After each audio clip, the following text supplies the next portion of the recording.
Matthew Layton.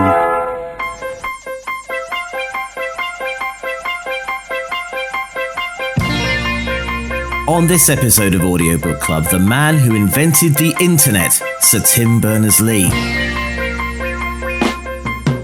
I was 34 years old when I first presented the idea to the World Wide Web. At the time, I was working in Switzerland as a programmer at a particle accelerator. No one was asking for the web, and almost no one expected anything to come from it. I had never been to Silicon Valley. I had no connection to venture capital. I was far from computer science research centres like Stanford University and the Massachusetts Institute of Technology, MIT. I had no track record as an inventor, held no patents, had never started a business, I had never managed a team of people, and I'd published only a couple of research papers. Audiobook Club with Steve Phillips and Matthew Layton.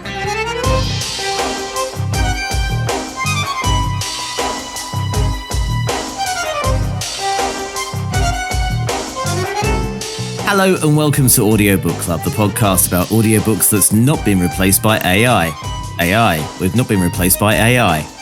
Oh, that was me trying to do an impression of AI. What is the point? Because AI is so amazing now, isn't it, Matt, that actually you may as well... We should have long been replaced by AI. It's overdue. Thank goodness. It comes to sweet mercy, frankly, doesn't it? Maybe we should be referred to as human slop. Yes, not for the first time. Matthew, I saw that pile of human slop last night. What were you eating? That's our episode from last week, Steve. It probably was, yes, absolutely. So this week we're casting an ear over This Is For Everyone, the captivating memoir from the inventor of the World Wide Web. That is Sir Tim Berners-Lee. It's narrated by Stephen Fry with a prologue by Tim Berners-Lee. 11 hours and 39 minutes of internet goodness for you. Came out on the 9th of September from Macmillan. We really learnt this week, didn't we? Did you? How far did you get with it? So I got probably about 3/4 of the way through. Must confess, I dipped in and out a little bit here and there, but it was really interesting to get his thoughts on the way things are today. So for someone who invented, kind of necessarily by accident, but he invented the internet from CERN by getting, computers to talk to telephone lines and all the rest of it and making those connections. Getting his thoughts on AI, the moral direction that the internet has gone down, how the power is now in basically very, very few major companies, mainly in the US. And also, things like the contract for the internet, which we can probably touch on later on, and what's coming down, what's coming into the future. It's like everything, like when social media came out, it's all very democratic insofar as there's lots of good about it, but then we discover there's lots of bad about it as well. Yeah, I enjoyed this one. I actually, if I was one of those people who did a podcast with the video and had a bookcase behind me, I would want this book to be there, and I'd probably have it spine in because I've got loads of little, on my Audible copy, I've made loads of little post-it notes of bits I want to refer back to. And there are elements of this book that I think, you'd want to pull it down from a shelf and read about it. And, at the moment, as the relevant news stories, particularly on AI, came along, it claims to be a memoir, but I thought it was more like a sort of a manifesto in the end. There's a bit of me going, he's a lovely man. He's very British, very modest, and very optimistic. But it just struck me, a lot of it, that he must have had some sort of Oppenheimer moment where he has this great invention and he goes, "What have I done?" He couldn't put the genie back in the bottle.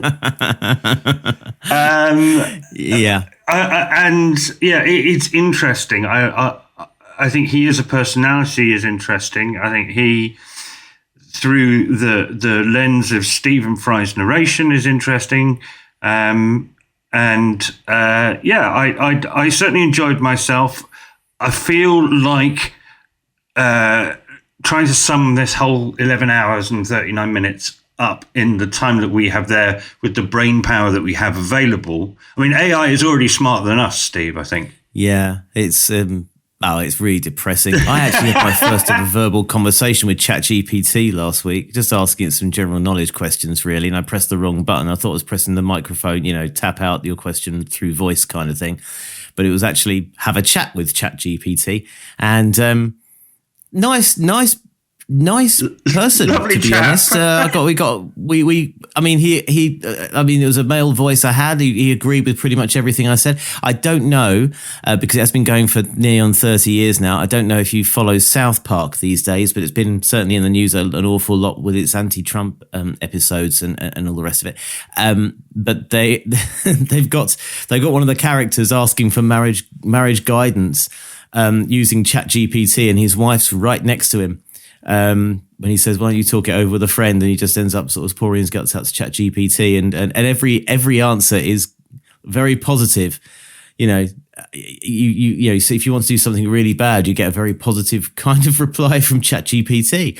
Hey, a nuclear bomb, that's a great idea. That'll really obliterate half of Eastern Europe. And I had that this week. And again, I've been experimenting with it. It's been in the news. As we know, it's getting better and better every month, and we shall be replaced by the end of the year, I reckon. But I had that thing where it told me, that's a very good question. Yeah, I know it is. I wouldn't have asked it if it wasn't. Yeah. Yeah. Completely right. It's like... I'm being patronised by my mobile phone. It's... Yeah. Yeah, this will make it onto video. Yeah, this will make it onto... I mean, you do think that it's still built by humans, It's not quite there yet. You can tell an AI voiceover still. You can tell an AI video. Actually, no. I'll tell you what, this week I made a discovery, and I can't remember if I mentioned it to you because we met during the week. But Sora 2, did I talk to you about that? Briefly, yes. Sora 2 is, for those who haven't heard of this, OpenAI is the company. I feel like a Rory Stewart explainer here. OpenAI is the company that has born ChatGPT. They have just launched in the States Sora 2, which is it's their pitch for a social network. And essentially it's like TikTok or Instagram Reels, where you are completely made up of AI generated videos. But these videos are extraordinarily lifelike. Never seen anything like it before in terms of its accuracy and what it gets people to do all kinds of things. You can actually have your friends in these videos as AIs. There appear to be lots of deceased famous people in these AIs. So I don't know if someone passes, then they lose their digital rights necessarily. But you've got Hitler being pulled over by a US cop for speeding. And looking genuinely like Hitler and protesting about it. There's all kinds of, I think there's Gandhi and Mother Teresa having a WWE wrestling match. And obviously it's very frivolous, but the other side is, of course, that from a cyber security point of view, if I can get a little bit crimey-wimey on you for a moment. Yeah. This is not good because what is currently proliferating in terms of fraud is pretty much dominated by generative AI now. Back in the day, I got an email from, I think it was Norwich City Council, saying I committed some sort of parking offence in Greater Manchester and I should pay the fine immediately. And of course, wrong council, wrong place, wrong time. I wasn't in Manchester. But now everything looks absolutely perfect. And Sir Tim brings up a couple of those, and he says, the new one is that it can phone you pretending to be one of your relatives. Yes. Or somebody can phone you pretending to be one of your relatives. And before the kidnap demand gets out, it's handed over to the actual scammer who says, send us money and we'll let them go. And there's another one, the millions of dollars got swindled from a financial firm because there was a conference call where everybody was replaced by AI. It wasn't just the managing director giving the person the instruction. Everyone else in the meeting was fake as well. So it's, look, we have to be careful. This stuff is changing week by week. I am not an expert. I am overwhelmed. And actually, next week, if we get too deep into this, we'll be out of date because it will have moved on further. It literally feels like it's moving that quickly at the moment. Next week's book is definitely an anecdote, an antidote to this week's book. Well, we're going to talk about that in a minute. I might have to rail against you and change next week's book. But what I'm saying is, cybersecurity, I'll trust you on. You also know some stuff about reviewing audiobooks. I also know some stuff about reviewing audiobooks. But I think if we end up talking too much about how overwhelming AI is, we're going to be here for hours and not get to discuss the book. In fact, as I say, my problem is I'm having difficulty summing up this incredibly intelligent man's incredibly varied and nuanced and sensitive. And he was there in the room when it happened for the internet, Web 2.0 and now Web 3.0 or whatever it is. See, I've even got that wrong. Well, well, if anyone can sum things up in a pithy soundbite, it's us two. We'll be fine. We'll be fine. Shall we focus on the? Shall we focus on the product? Shall we do our job? Let's do the 3-step process. So if you're a first-time listener to Audiobook Club, it's the author first. We discuss, then the text, then the audiobook production. Did it bring anything extra to the party over and above the printed version? So shall we have a little look into Tim Berners Lee's past? Shall we Google Tim Berners Lee metaphorically and audibly? Well, you don't Google them anymore. This is it. In the book, it says you now have to say, "Shall we chat them?" Oh, shall we chat them? You don't chat. Yeah, it's a transitive verb. The verb chat. Yeah, I'm gonna chat you up. Next week, we can actually ask the virtual Tim Berners Lee what his past was like. Hey, no Google, no Chat GPT. It'd be like a virtual him. You know how nobody wants to come on this podcast? Oh yes, we can have guests. We can have whoever we want on now. Yeah, exactly. Yes. Do you know? Because the first bit of it says it's a memoir. As I say, I don't think it's just a memoir. It's more than that. So I'm going to keep the description of Sir Tim Berners Lee quite quick. And if I could just move that over there, that's better. Sir Timothy John Berners-Lee, born 8th of June 1955, is an English computer scientist best known as the inventor of the World Wide Web, HTML, the URL system, and HTTP. I mean, like his earlier work. That's about that's about 6 paragraphs of anybody else's. He's professorial research fellow at the University of Oxford and a professor emeritus at the Massachusetts Institute of Technology. I think I would add from that something that you get from your vague impressions of him and knowledge of him as a British male citizen of my age and background is that he seems to be... He comes from an old-fashioned British school of modesty, hard work, a little bit of whimsy. There's just something old-fashioned about him, isn't there? Even though he's the man who invented the World Wide Web. I love a whimsical scientist. You know, a whimsical British scientist. That's who I'd like as our third co-presenter. That would be lovely. Be really, really nice, I think. It's interesting. You'll never get, whenever you read out these biographies of these authors every single week, there's never a kind of, you know, they graduated from Middlesex University. And I say it because that's the university I went to, by the way. So maybe I've got a right to do that. I don't know. But it's always Oxford or Cambridge, isn't it? when it comes to this stuff. Yeah, but remember, am I being a little bit too... Not everybody who goes to Oxford or Cambridge is an incredible success in their life. Like me. You were amazing. Don't be silly. Okay, so the other... Yeah, you at least...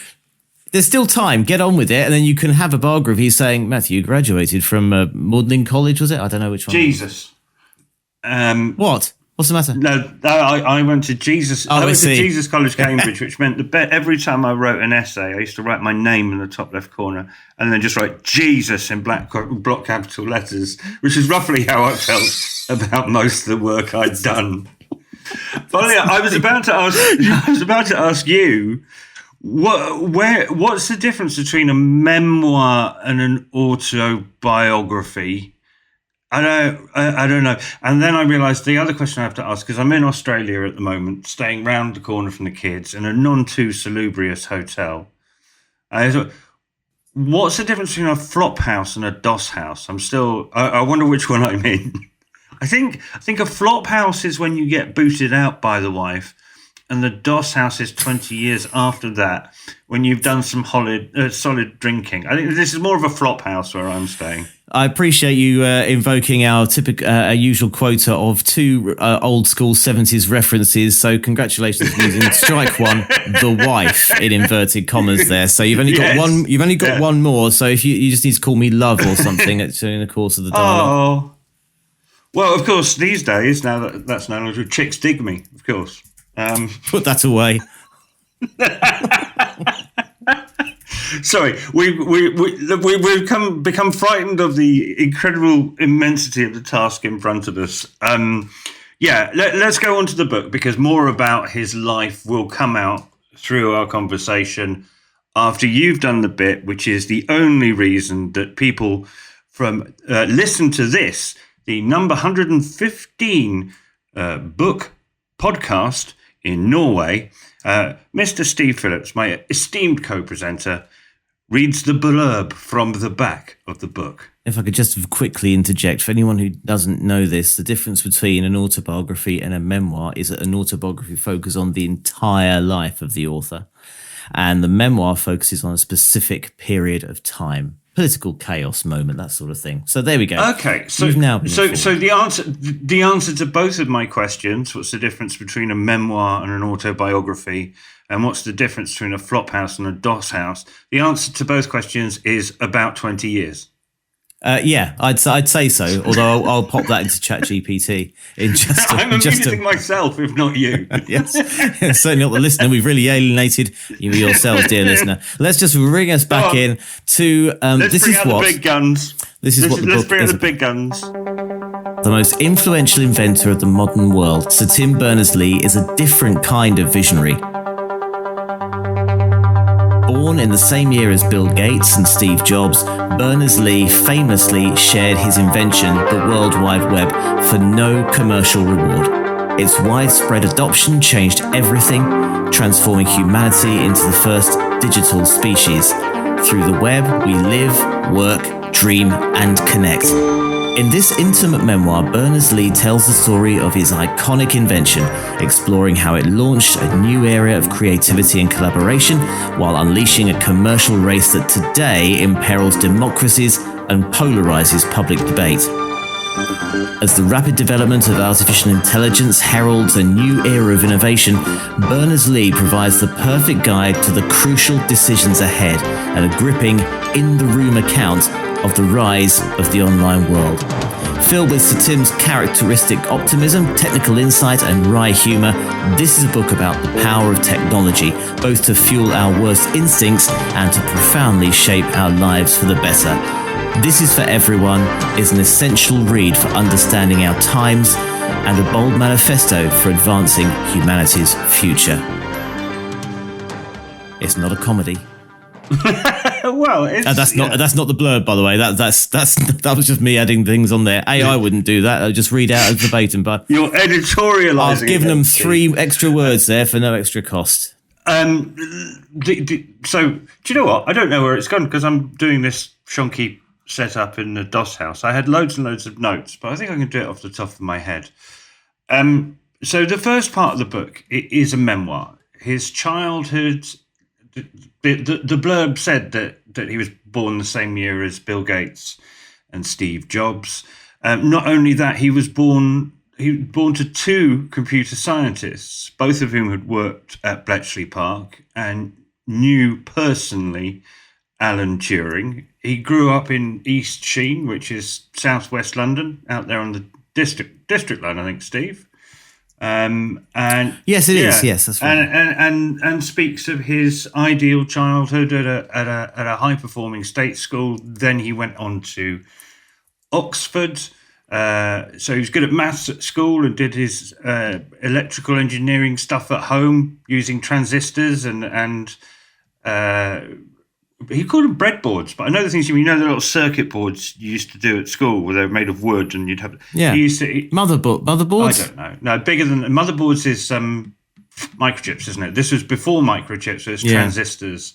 So he did all that. He wanted to there was no such subject as computer science at Oxford at that point.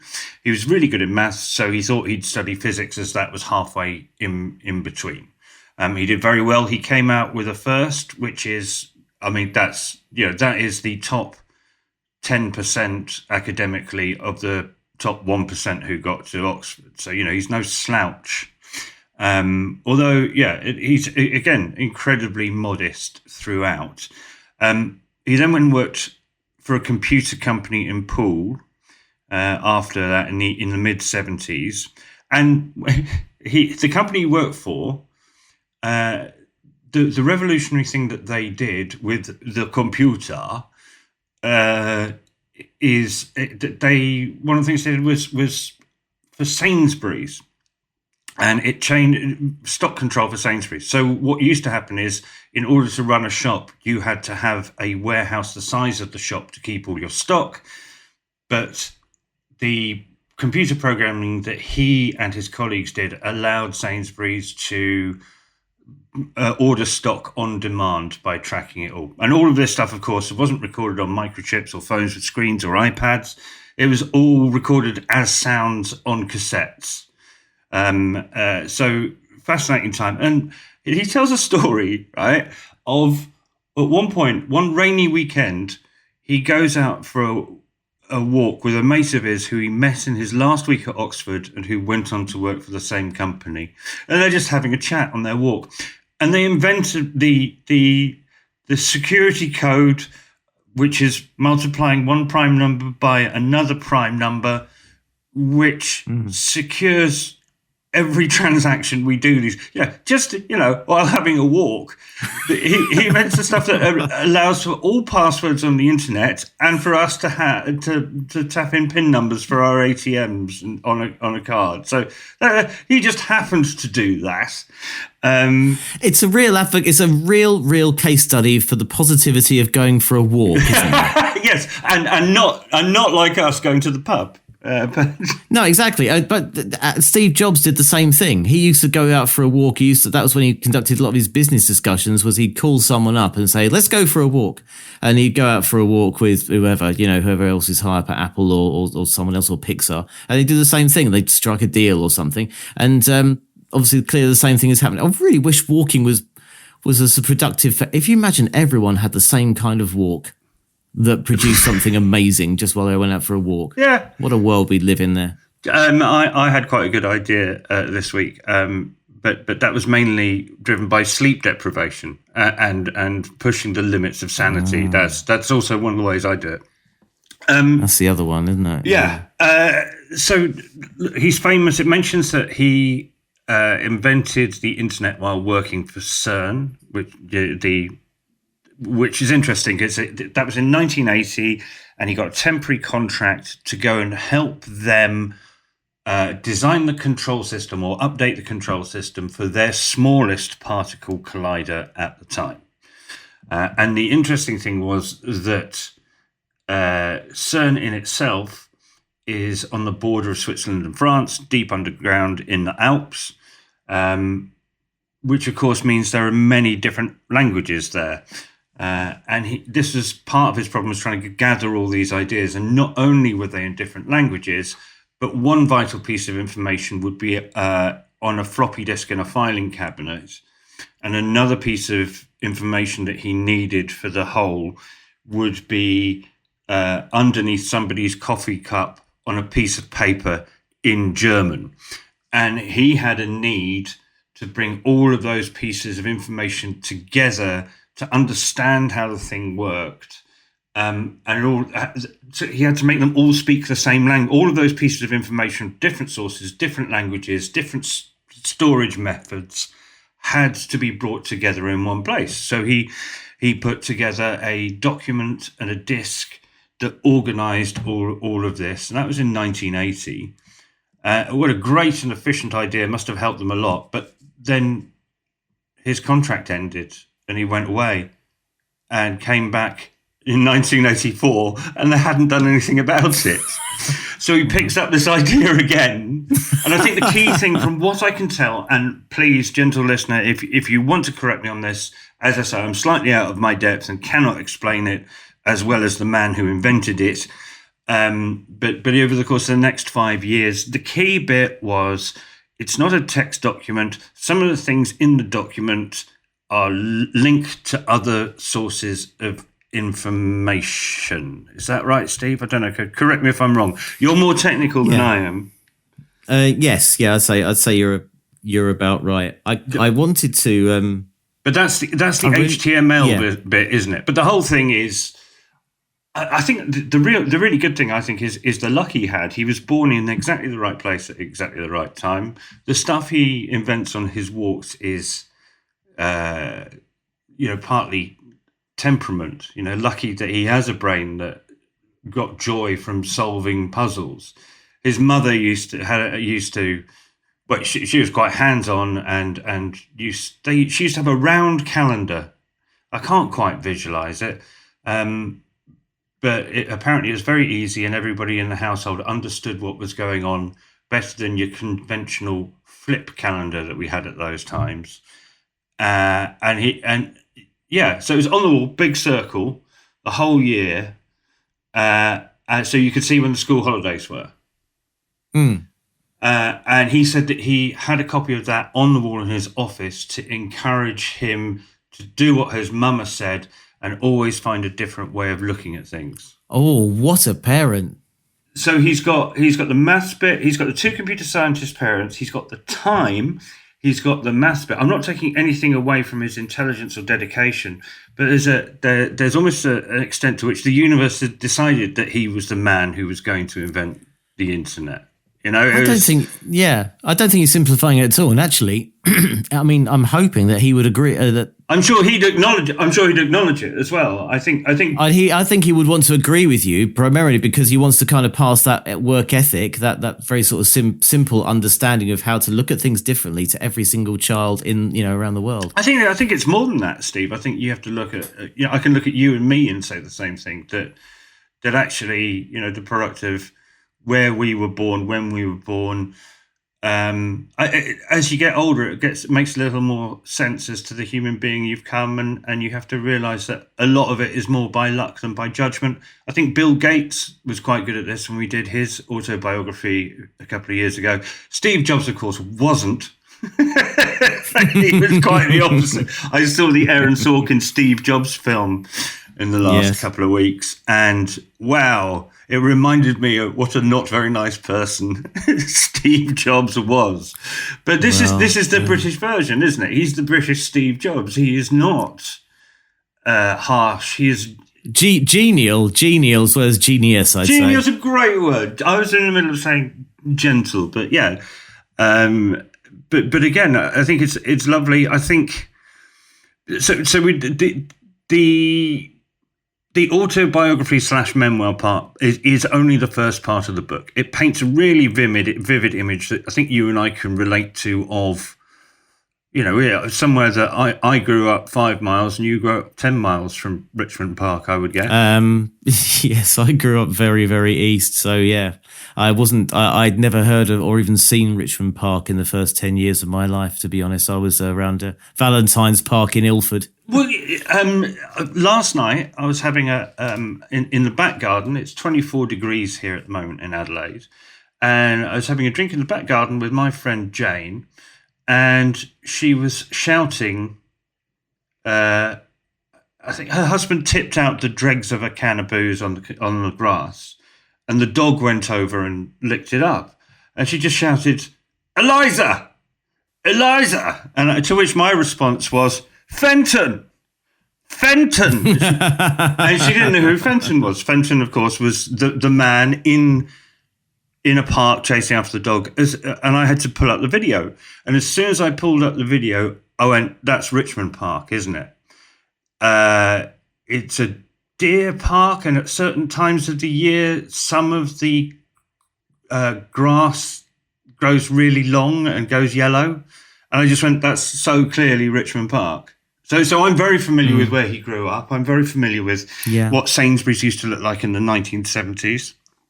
And yeah, I found it very relatable. But once the real nub of the book for me is, and he builds up to it really slowly, but it is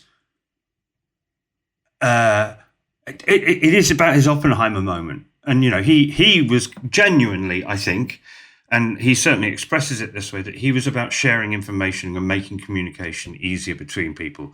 The downside of that includes an internet that's full of pornography, crime, makes teenage girls depressed about their bodies and teenage boys into violent thugs.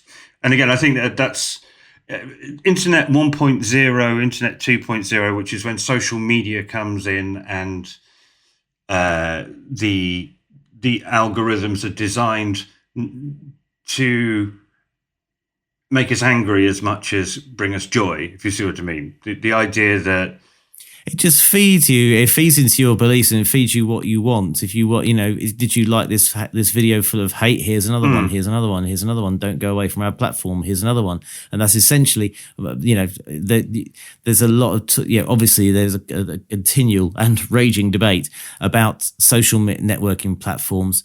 And I can't remember if this was in the book or if this was not in the book, but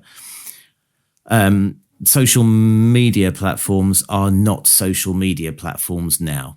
They're marketed. No. And that's the thing he said. He's talking about this and how, even though he set out with the best intentions with the internet in the 1990s, and then social media came along in the late 2000s when you were one of the people and it brought us joy. But actually, particularly with 2.0, the social media part of the internet that's happened in the last 17, 20 years, it has become a negative thing. We're now standing at the gates of the brave new world of AI. And he's sort of, again, he's being a bit too optimistic. I didn't quite find, and he justifies it in the end. He's going, but the internet's a wonderful sharing community thing. We just got a couple of bits wrong. Now we can see that this new overwhelming technology / platform is coming. As someone who got it wrong a couple of times, these are the things that I believe we need to do now. Because the last two times, I locked the stable door after the horse had bolted.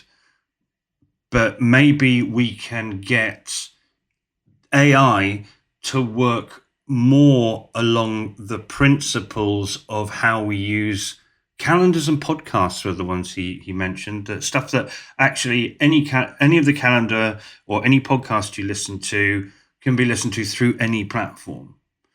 So if you're a Mac user and I'm on my Android phone, you and I can send each other messages and arrange to meet up. But you can't put your Facebook photos on LinkedIn. That's just that's directly from Tim Berners Lee. That's how he explained it. He made it that simple. But you used to. This is the thing, and this is what all these networks clamp down on. You could happily embed a Facebook photo on Twitter or embed a YouTube video on Twitter at the time. Yeah.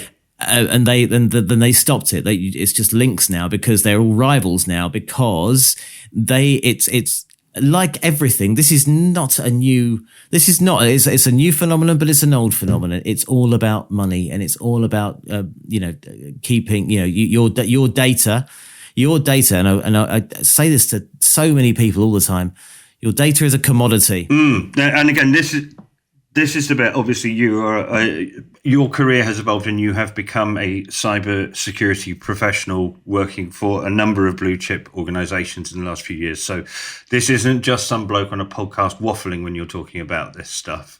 The data stuff is interesting. What he refers to through the book, and then it changes at the end, is data pods. At the moment, we give all our data away multiple times. And we give it to large American companies. His argument is that if we get the AI thing working, you should have your own personal assistant, and all your data should be in one place, a pod, he calls it. And he keeps calling it a solid pod. Yeah. Solid is the name of his company, but I keep seeing just a pod in my head. Solid is what's known as a protocol. It's kind of it's a way of working in computers, basically. It's one of his. That's what he does. He invented that too. Again, it's a familiar thing to you, but not to me. And then he said, and the thing is, I've learned not to call it a pod now. If I'm talking to banks or governments, I call it a data wallet. The idea that we have control of our own data and decide where it goes with the help of. Did you get as far as Charlie? No. Charlie is. It was a thought exercise 10 years ago, and it was about a personal. Well, you know what?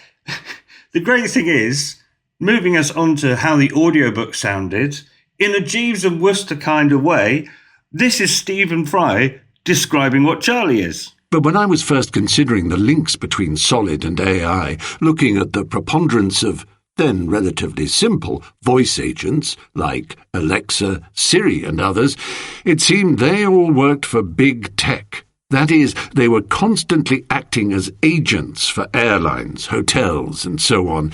I wanted an AI that worked for me. In 2017, I wrote for a talk, which became a note on my Design Issues hypertext page, an imagined conversation with such an AI, which I called Charlie. Bob was fed up with the AIs around him, who all seemed to work for other people, so he got Charlie. Charlie is an AI, and Charlie works for Bob.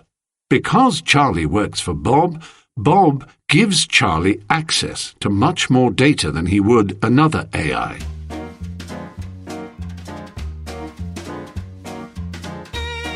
Good morning, Bob. Good to see you on the exercise bike. Your fitness goals are on track.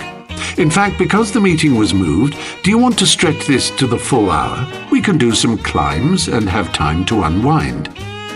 Okay, sure. Okay, so let's start at 100 cadence to warm up, and we can go over a few things.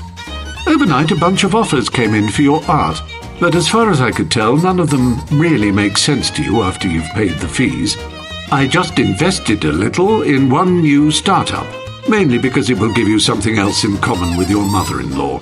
Speaking of relatives, you have quite a bunch of vegans coming on Saturday. I took the liberty of making up a recipe for the thing you really liked at the Indian cafe the other day. You made up a recipe? Well, the chef hadn't published that one, but he has published a dozen books, so I read those as a training set and then extrapolated how he would cook the menu you liked. Okay? You get the idea. I want Charlie. So for those of you who are too young or too foreign to know, in the late 1980s, early 1990s, ITV, the third broadcaster in the UK, adapted P.G. Woodhouse's Jeeves and Wooster for the television with Hugh Laurie, Dr. House, as Bertie Wooster, and Stephen Fry as his gentleman's gentleman Jeeves.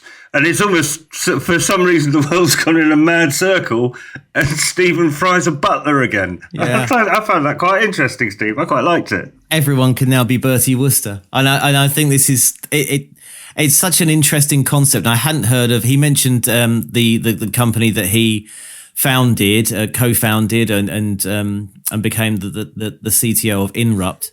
And innovation and disruption, the sort of collision of those two words there. And it not only, I mean, it obviously it highlights this solution that we're talking about, but it also really highlights for me and for everybody that your data is with a lot of multi-billion pound making companies. Your data is there. Your data is that commodity, and you're just giving your data away. I always talk about oversharing on social media. Don't do it, because it's a great way for hackers to discover your passwords and things. But your data is a commodity, and actually realize that and start, I think things are very dangerous the way they are.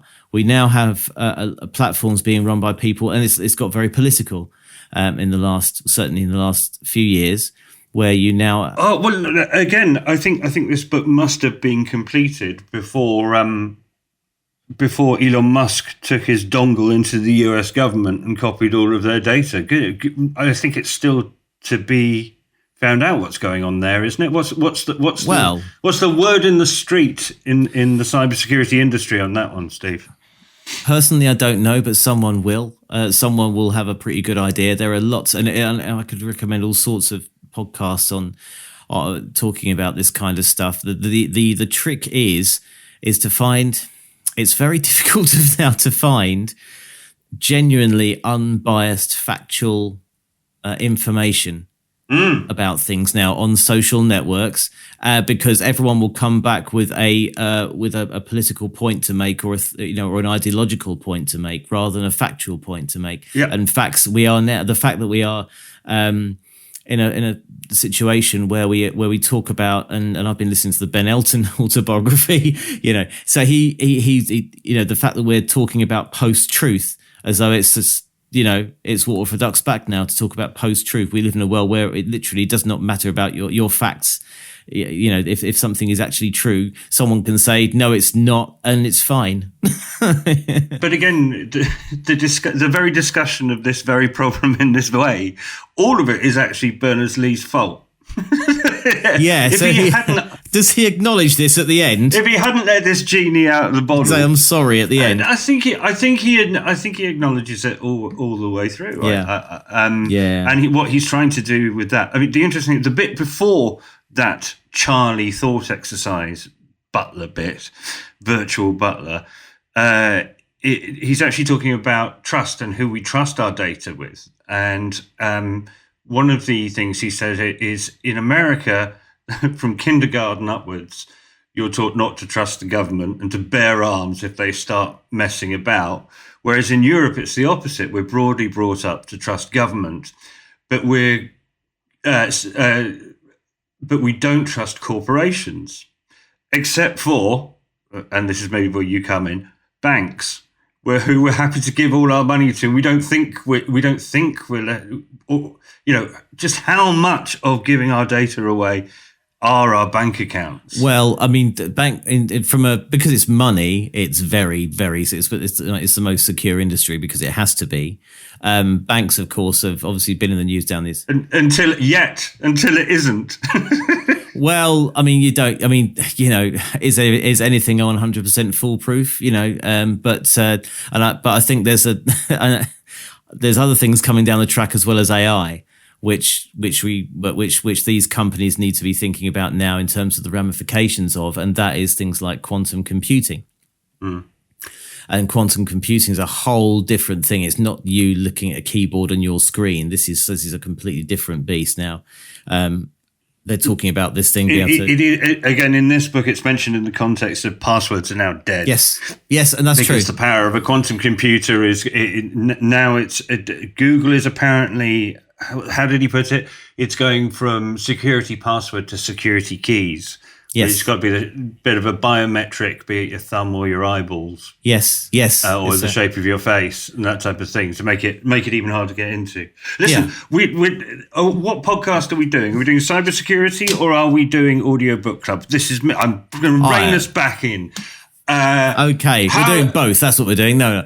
Now the author, the reader, the narrator, the guy who speaks the words. The narrator. Yeah. So the clip we played at the beginning, I wanted to put that in just, it's your usual thing is, it's just the author for chapter 1 or the prologue, and then they hand over, in this case, to my friend Stephen Fry. But in this case, I think you can hear the difference between the proficiency of the two narrators, can't you? And that it is actually quite justified, and Stephen Fry is knowledgeable enough about the subject. How did you find your 8.5 hours with Stephen Fry, Steve? Yeah, I think this is an absolutely perfect choice. Stephen Fry is obviously he narrates a lot of audiobooks. He lends his voice to all sorts of myriad things.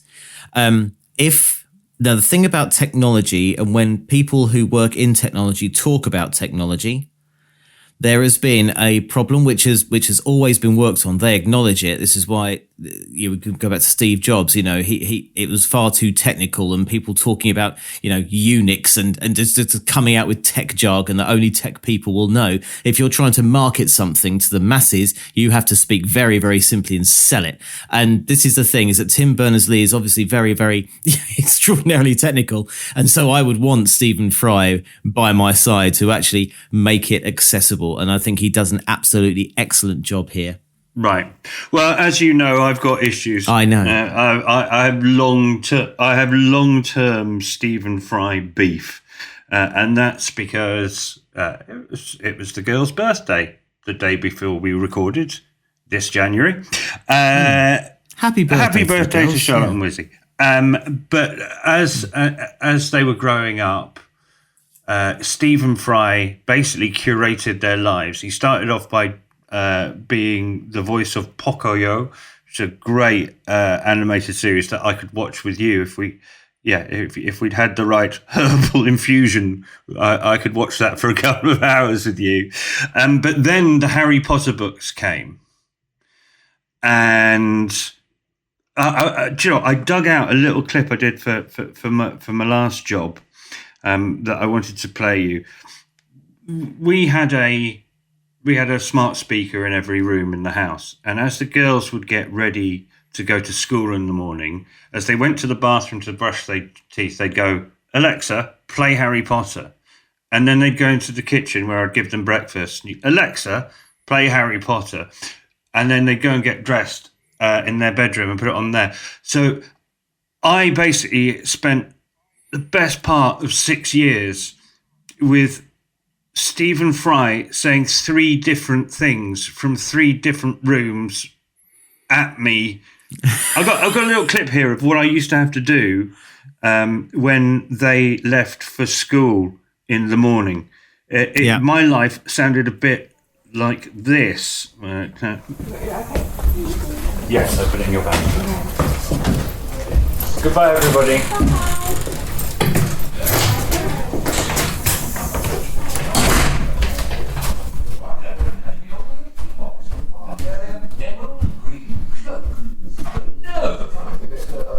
Alexa, stop. Sincerely, Fudge. The man in the painting Alexa, looks stop.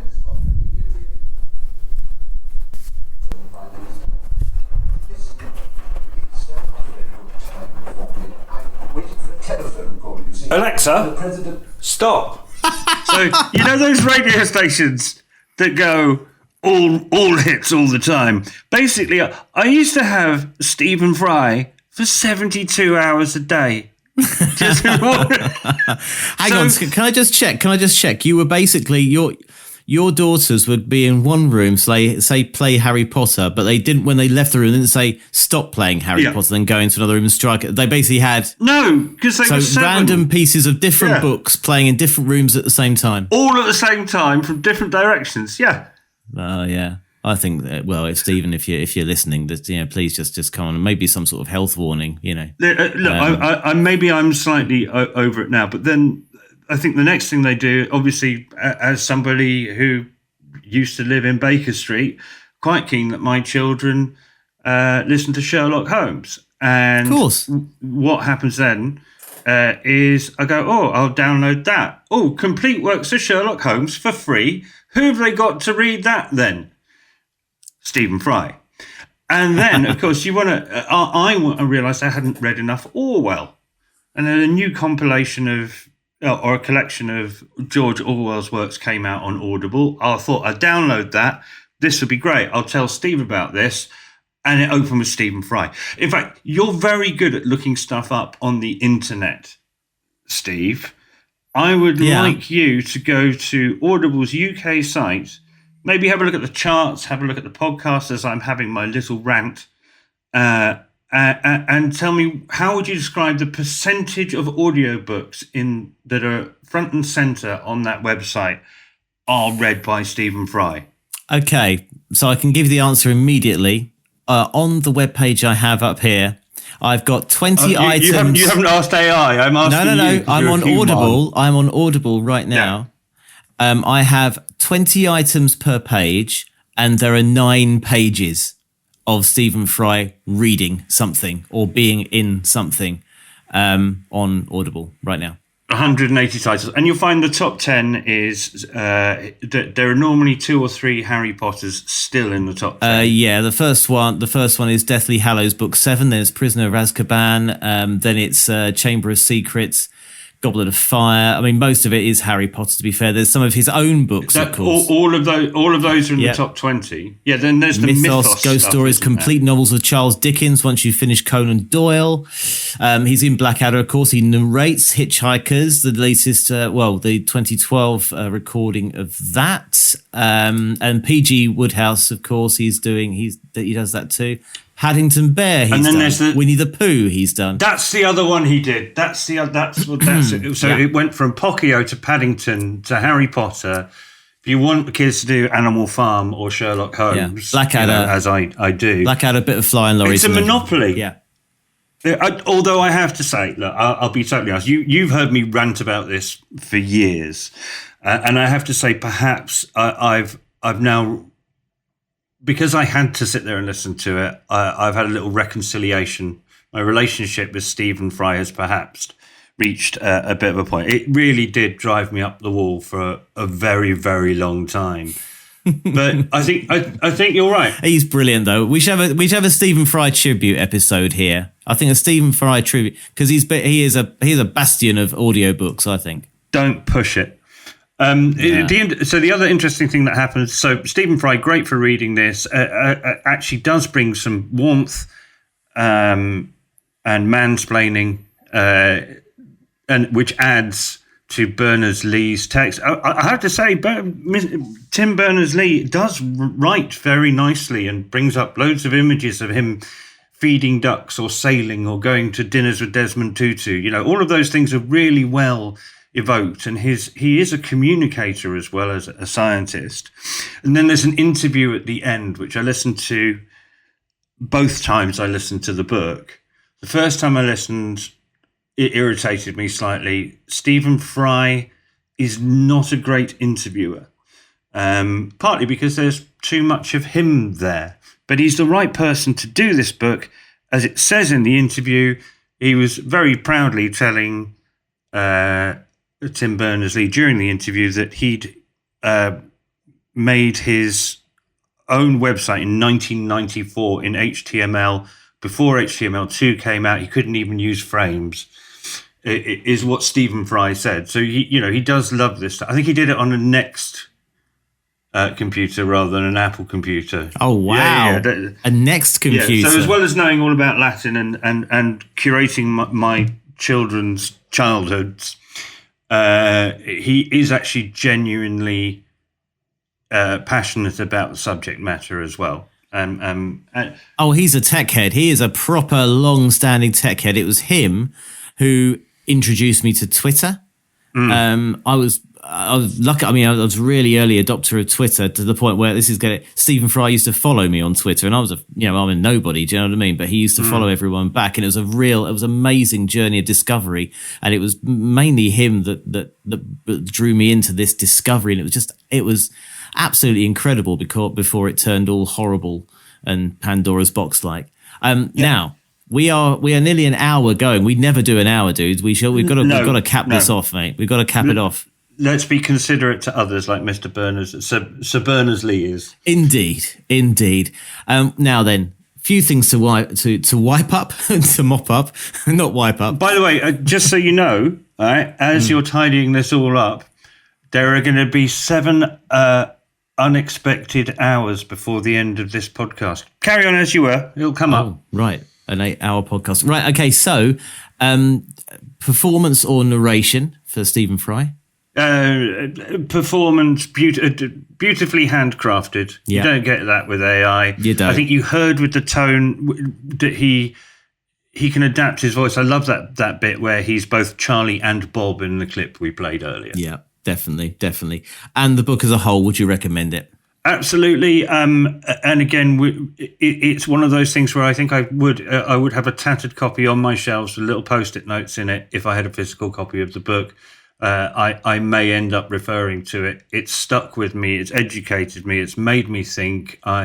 It's made me think that I need to learn to communicate stuff better. So, yeah, brilliant. Okay, right then. So we're recommending, this is for everyone, The Captivating Memoir from the Inventor of the World Wide Web by Tim Berners Lee, as we've been talking about, narrated by Tim Berners Lee at the start, and then handing over to Stephen Fry. 11 hours and 39 minutes, came out 9th of September 2025 from Macmillan.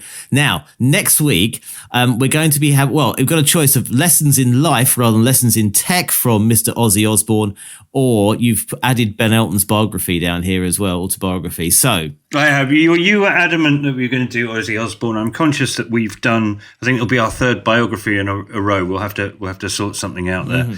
Mm-hmm.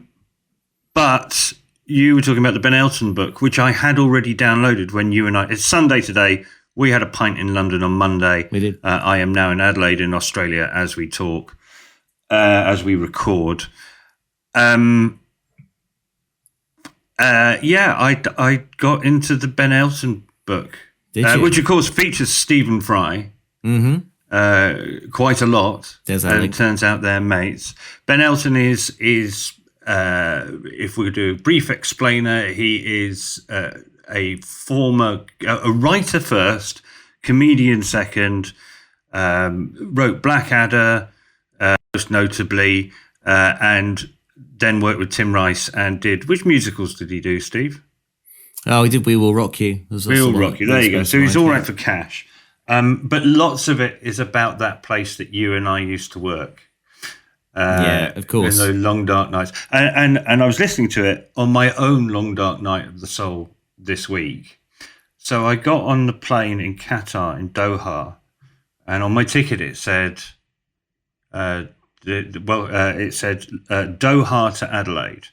And I got on the plane, flight number 988. I got on the plane, and the captain came on and said, "Good evening, ladies and gentlemen. Welcome aboard flight number QR 988 to Melbourne." I go, "What?" Excuse me. Because as you know, like part of the thing about living in Adelaide is it's like an island. It's 8 hours drive to Melbourne, and I can't drive. So I was a little concerned at this point. I called over and I said, "Excuse me, what's going on?" "Oh, it'll be fine, sir. We'll talk to you later on." 13 hours and 30 minutes later, I as we touched down, I go, "No, excuse me, what's going on? Am I going to..." Because we flew over Adelaide an hour ago. Yeah. So, "Oh, it's okay, so you stay in your seat. We'll get somebody to talk to you in a minute."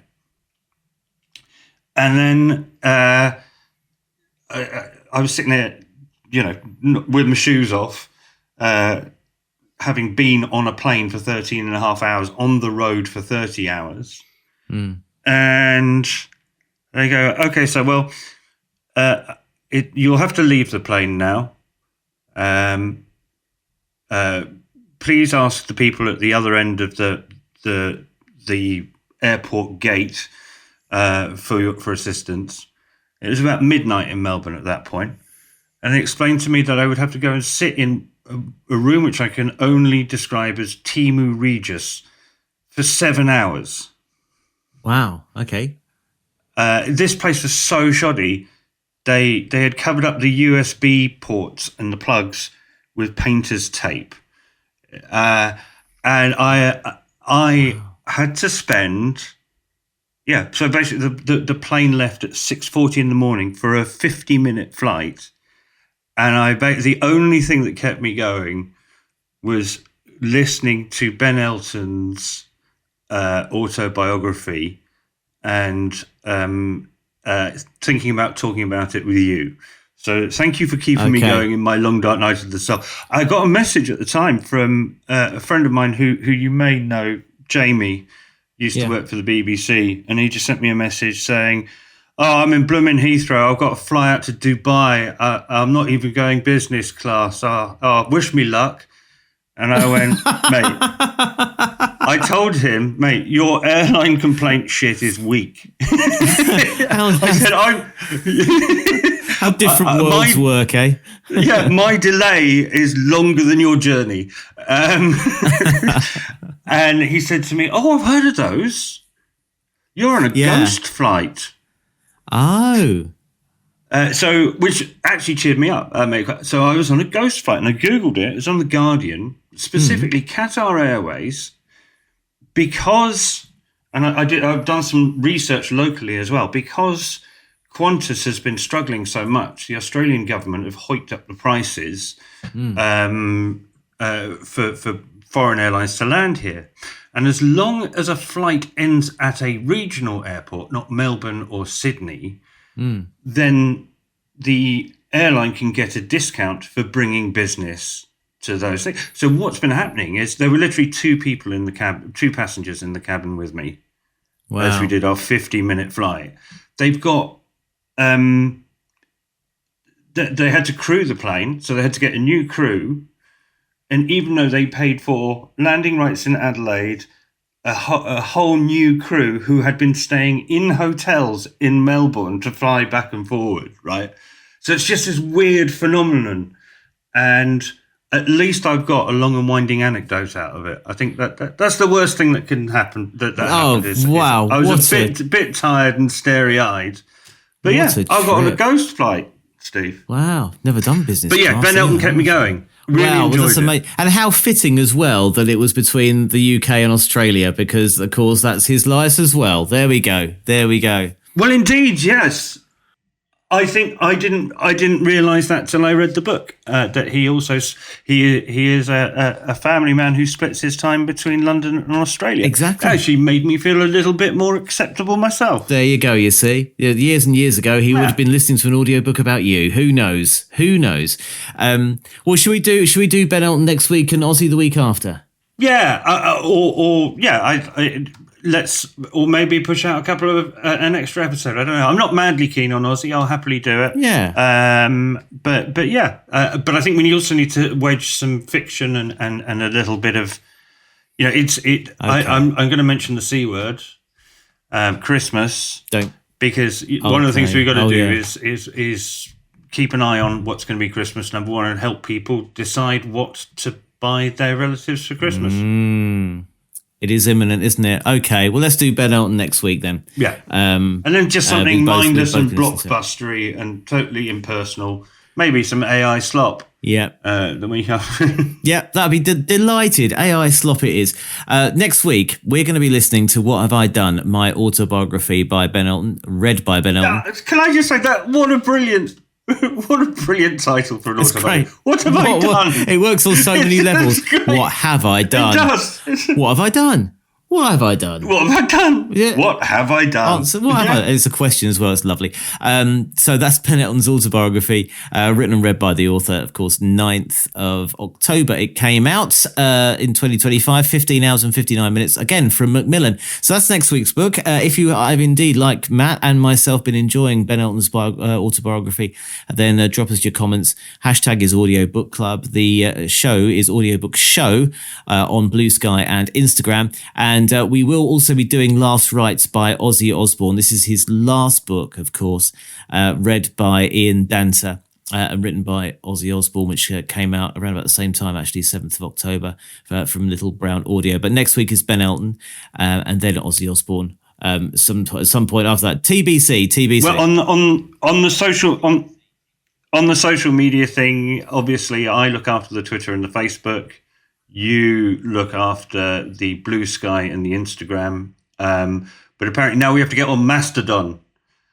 Back Mastodon. Oh, that's an old one. Mastodon's the old one. Yeah, before Blue Sky came out. Mastodon. No. Mr. Berners Lee says we have to do Mastodon. Okay, right then. Mastodon it is. And also we have to get on that. And obviously I'm getting that Truth Social account. Well. We'll be on Truth Social. The thing is, I'm going to truth you, have you bruh. seen Truth Social? Chat me, I'll truth you. Have you been on there? No, I haven't. Have you been on there? No.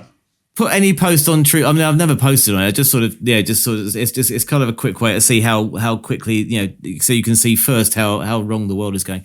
Or right, of course, depending on your point of view. We're politically indifferent here. So, but I should imagine it's a bit like walking into a biker bar, isn't it? And going, beards are weird, and then running out again. Well, you see a post about literally anything.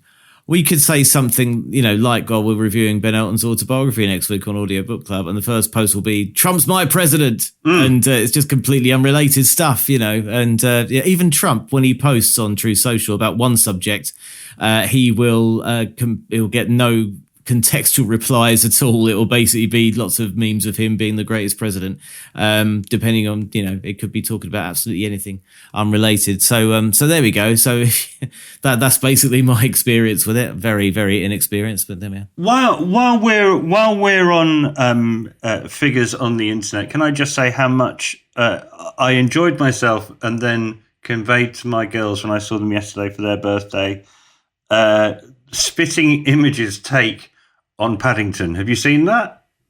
Oh yes, yeah, they're in trouble. Yeah, they've got a legal thing going on with Canal Plus, and they got the Studio Canal. Have they? So Paddington, if he's from Peru and he's wearing a red hat and a blue duffel coat, it's quite likely he's going to be a brown snaggle-toothed coke addict. That's basically what's going on. Yeah, and they have brought that to life. I'd take my hat off to them. Yep, spitting image being as raucous as ever it was. Yes, absolutely. Right then, we got to go. We have to go. 1:07, dude, on the recording. So yeah, we're gonna shoot off. We'll see you next week. From wherever you are, Matt. I think you'll still be in Australia, won't you? I think probably. I will. Yeah, you will. Okay, right. Go well. And you go well as well, dear listener. Don't forget, we're available on all podcast platforms, good and bad, so do subscribe if you've enjoyed this, not AI slop, but, other slop. See you next week. Ta-da. Audiobook Club with Steve Phillips and Matthew Layton.